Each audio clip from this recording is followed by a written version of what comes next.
أعوذ بالله السميع العليم من الشيطان الرجيم بسم الله الرحمن الرحيم نحمده ونصلي على رسوله الكريم أما بعد. Welcome again, dear viewers, to Medicine and Islam, a program sponsored by Sharjah Television that features topics relevant both to the field of medicine as well as the great religion of Islam. Alhamdulillah Rabbil Alameen. Today is our Ramadan special 2010, Part 5.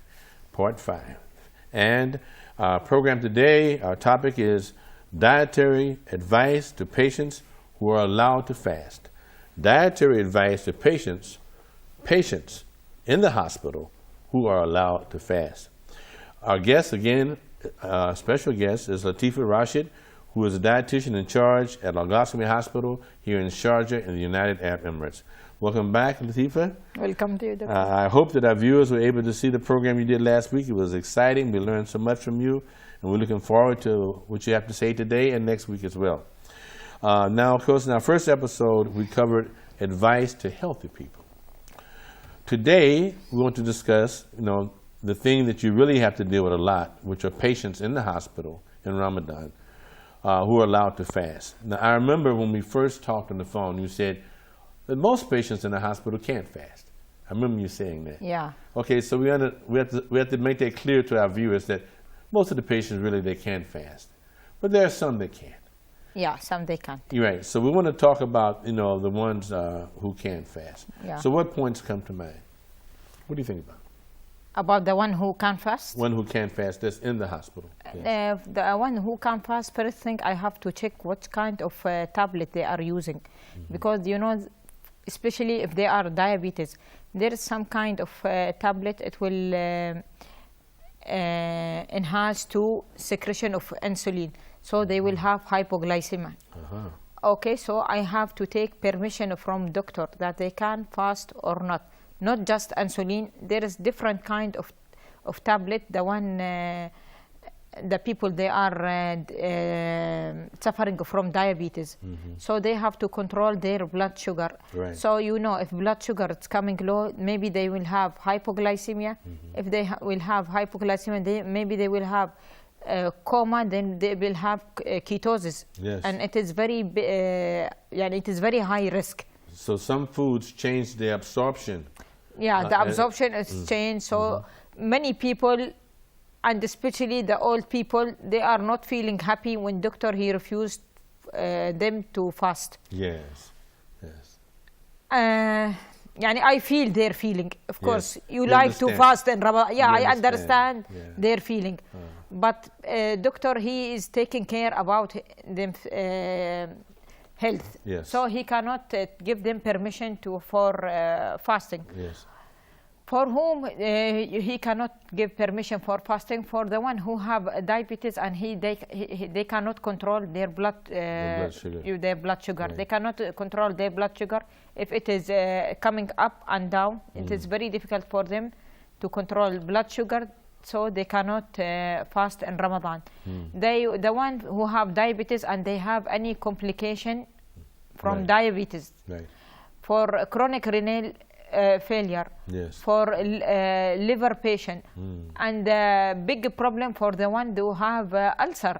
They cannot fast, and because they will have symptom, it will be very difficult. He cannot tolerate it because he will have heartburn. Yes. Yeah. Yes. They have to eat frequent small meals.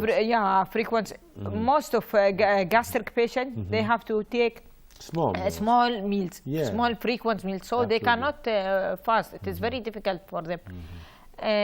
Just if there is some people, they are suffering from diabetes and they are controlling their blood sugar by diet. Yes. They are lucky. They can fast. Okay. Obese, they are lucky. They can control it because fasting, there is interaction between medicine and food. Yes. So you cannot tell anyone and give permission. Why you are listening for this doctor? He is crazy. You can fast in Ramadan. No, you have to not think this way. And especially when he is a Muslim doctor, he is taking care about your health. Yes. A lot of people don't do that. A lot of people, then they will have hypoglycemia.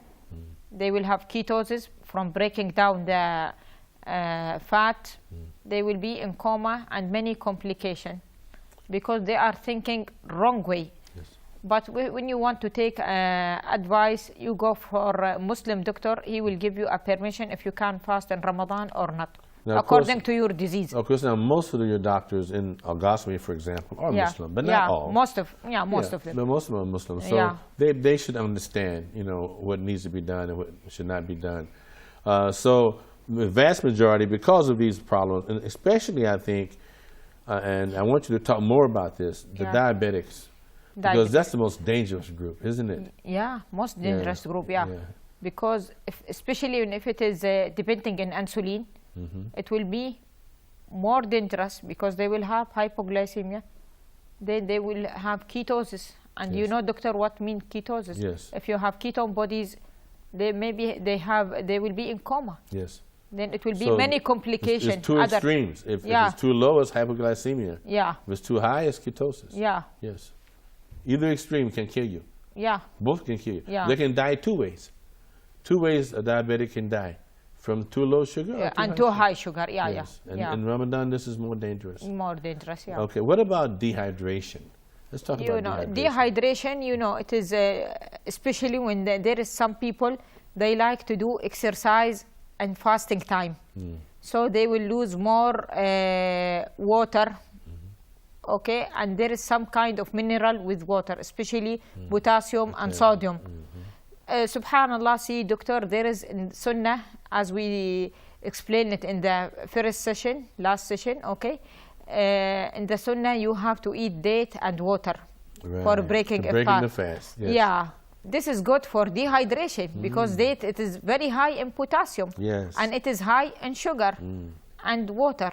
So when you start your breaking fasting with dates, because it is high in potassium, and also the solution for dehydration, it is high in how they prepare it. There is salt for potassium and some sodium and sugar. You can prepare it at home. Yes. And date, it have a simple sugar and it have potassium.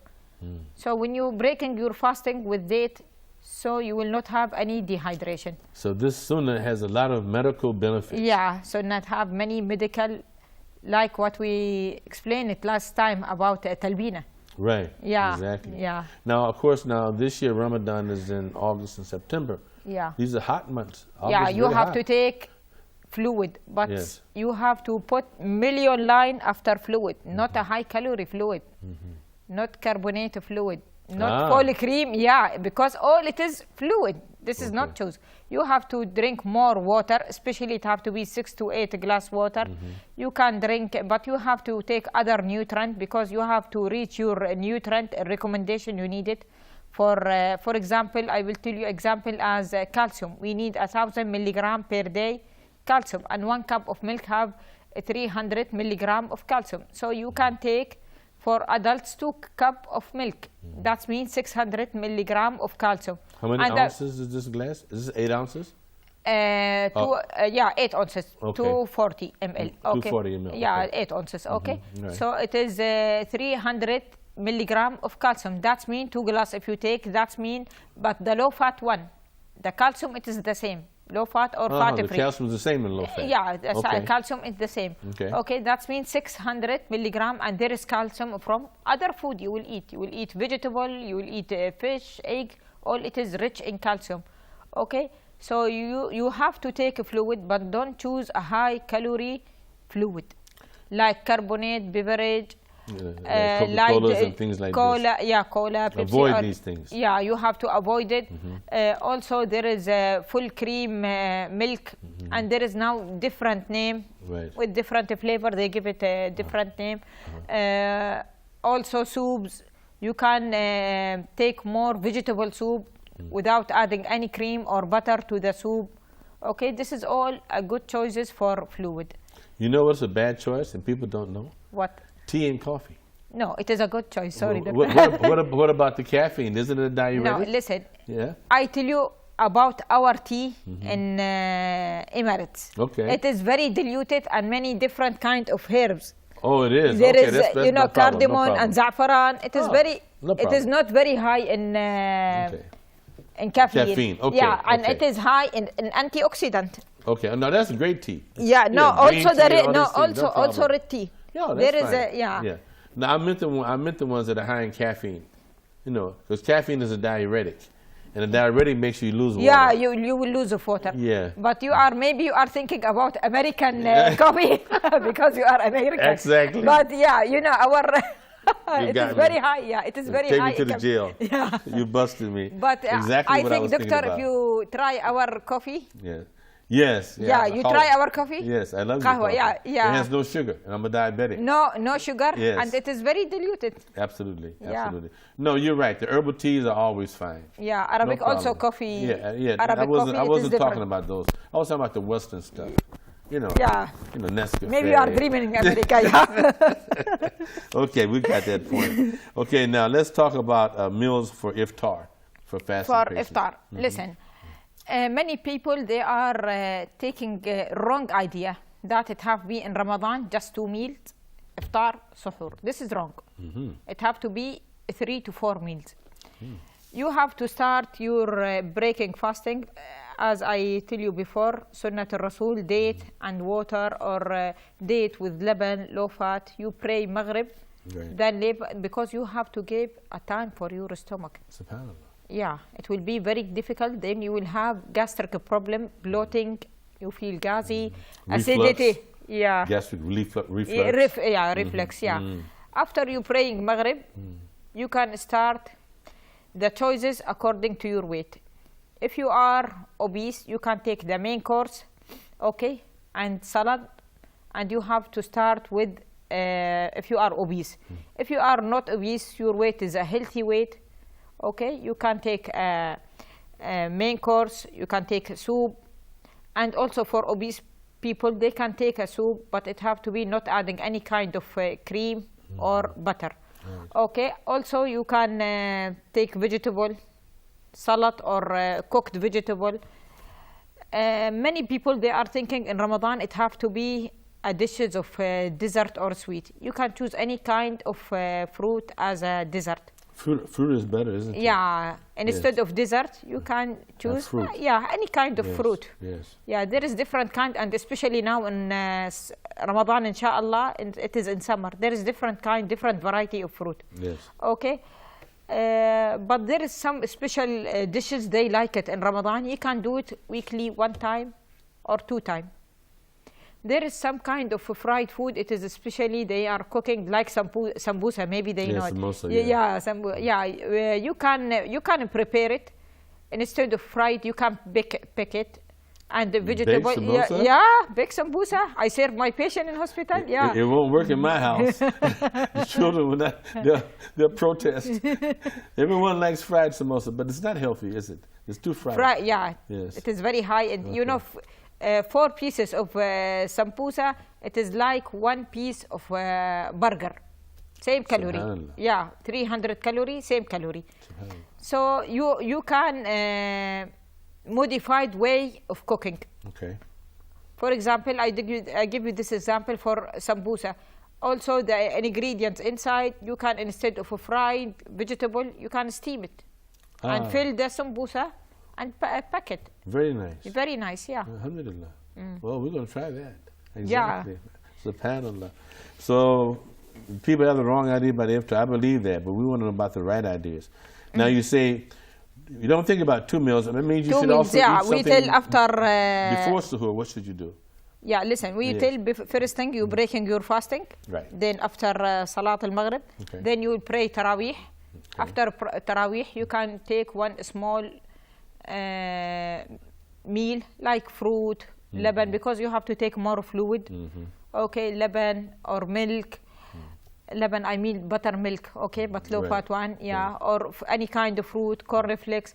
Then for suhoor, the most thing of suhoor, you are thinking for next day to not feel thirsty or hungry. Yes. There is kind of food, it's called high GI or glycemic index. Yes, high glycemic index. Exactly. That's, if I tell you for easy way, the one it's contained a simple sugar. Right. Or dessert. This is all this kind of food, or there is some kind of vegetable like potato, sweet potato, corn. This is all, it is high GI food. It's also called slow burning. Yeah, slow burning. Okay. Yes. This kind of food, what it will do, you will feel hungry. It will raise your blood. At the same time, when you are eating, it will raise your blood glucose, sugar or glucose. Yes, okay. yes. What will happen? Direct your body will secrete insulin. Okay, to control your blood sugar in a normal range. It will happen this, it's taking 1 hour or 2 hour, maximum 2 hour after eating suhoor. Right. After you will feel hungry because the body is still, there is insulin. You will feel hungry, Right. you feel you want to eat something. Again. Yeah, okay. What is the best thing you are to eat? Food, it is absorbing very slowly. Slowly. Yeah, the Okay. food, it is very low in GI. So low glycemic Low index glycemic is a index. slow burning food. Yeah, slow That's a burning. slow burning food. Yeah, Okay. low I glycemic got it index. now. I Yeah, got it. Okay. yeah, low glycemic index. Okay. Like whole bread. Okay, all protein. It is good choices for suhoor. Okay. All kind of protein like cheese, Right. butter, and there is many people, fasting people. They are complaining about bloating. Yes. Or gastric problem, they can choose a yogurt, but the one with probiotic. Okay. Yeah, so they will feel that they don't have any gastric problem Very in fasting time. What about fast foods? This is not good, is it? Yeah, of course, it is you know, not the fast good. food places stay open until Fajr, man, in Ramadan. The KFC, they stay open at 4 o'clock, 5 o'clock in the morning. 5 o'clock, yeah, Yes. because many A lot people, of they people use. eat for suhoor, they eat fast Listen, foods. if it is Ramadan Yeah. or not Ramadan, what's mean fast food? It is very high in calorie, it is high in sodium, high in fat, especially saturated fat, trans Okay. fat. Okay, so it is simple sugar. It's high in hypoglycemic index is high. High in glycemic index, because why? What is the drink? Coke. Yes. Yeah. So it's, it is it's very fast bad foods choice, yeah. and it's fast burning. Fast, yeah, Yes, fast it's- burning. Fast foods are fast burning. Yeah, and fast the healthy burning. foods are slow burning. Slow burning. So we need the healthy, slow burning food. Yeah, and for suhoor. especially for suhoor, you can take vegetable and fruit Yes. and dairy product. Okay, very good, very good. I think we'd have time for one last question now. I want to ask you, about what advice will you give our viewers? This is the last advice. I mean, in general, about Ramadan and diet from the time you break your fast to the time you stop for your suhoor. What would be the general advice you would give? We got just a few minutes left. Yeah, the general advice, anytime I give, you have to take a balanced, healthy diet. Okay. And I think they know what's meaning by a balanced healthy. You have to choose all kind of food, and you have to control the portion. Yes. Yeah. Most important. Yeah. So now you're finishing our second program the way you started the first program, with the same advice. Same advice. Yeah. Yes, because that question was, how does menus in Ramadan differ from food the rest of the year? You say it doesn't differ. It's the same advice. Yeah, same human being. Yeah. Same human being. Yeah. Same advice. Yeah. Balanced diet. Yeah. Okay, we're going to finish on that. Fatima Rashid will be with us for Latifa Rashid. I'm sorry, Latifa. Yeah. Latifa Rashid. I'm sorry. Yeah. Latifa Rashid will be with us for our final and last program next week. Please join us, and like me, you're going to learn something. Thank you so much. Of course, we always entertain your comments and questions. You can write me Medicine Islam, P.O. Box 111, Sharjah Television, Sharjah, UAE. Or may send me your fax at 9716-531-11969. Or you can contact us at our website, medicineislam@sharjatv.ae. As always, we'd like to conclude our programs with a short dua, a short prayer of the Prophet Muhammad sallallahu alaihi wasallam, such that if any errors, mistakes, like me calling her Fatima instead of Latifa, are made on this program, that Allah subhanahu wa ta'ala will forgive us, inshallah. Subhanallah wa bihamdihi, subhanakallahu bihamdika, wa nashhadu an la ilaha illa anta, nastaghfiruka wa natubu ilayk, nastaghfiruka wa natubu ilayk, nastaghfiruka wa natubu ilayk. Jazakumullahu khairan. May Allah reward you with the very best Islam.